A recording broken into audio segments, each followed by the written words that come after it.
Well, so here's the scoop. Um, to be an active investor. So, if you're going to be a passive investor, that means picking mutual funds, buying certificates of deposit. Basically, you're putting your money into something that is going to grow passively, right? And if you do that, your interest rates or your return on your investment are going to be capped. So a lot of people like to take on this role. If you think about the little rich dad, poor dad um, uh, dissection, you've got employees, you've got self employed people on one side, and then you've got investors and business owners on the other side. And some people want to cross that chasm and join investors, right? Become an investor. And so something to keep in mind is that's just like as an employee, you don't really take more than a 2-week vacation from being an employee. They don't allow you to do that.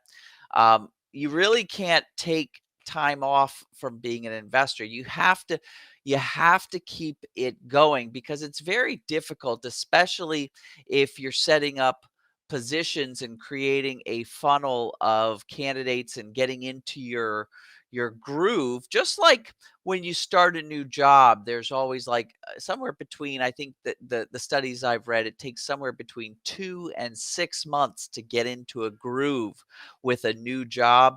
It really takes that long to get your investment portfolio back up to where you're more of managing it rather than starting and stopping. So consistency is key, especially because you very quickly get rusty.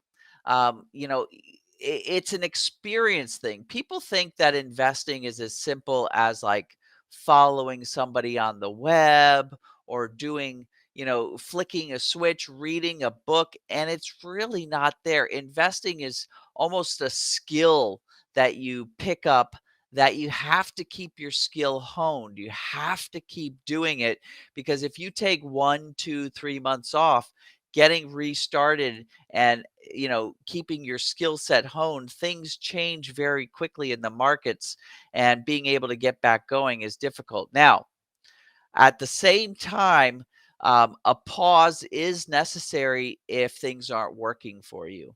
And I wouldn't say a pause from investing, but I would say a pause from investing real dollars. So in my group, we always examine in every single one of our trades what the worst case scenario will be. And we define what the worst thing that will happen. We define the maximum amount of risk we're taking on by getting into this one trade. And we size our position accordingly based on that max risk that we've defined to make sure it's in our overall appetite for how much of our portfolio we're willing to lose. And then we plan around that worst case scenario so that every step we take can only get us better results than that worst case scenario. And so what I tell my investors and my students is if you by chance have everything turn against you and you hit that worst case scenario 3 times in a row, I want you to take your money out of your trades, put it to one side, and start using a simulator, a paper trading. Notice you're still doing the practice. You're not taking a break. You're just taking a break from real money investing because obviously, if you had 3 worst case scenarios in the row, it's not the market throwing you a curveball, it's you. You're doing something wrong and you need to hone your skill through simulators, right?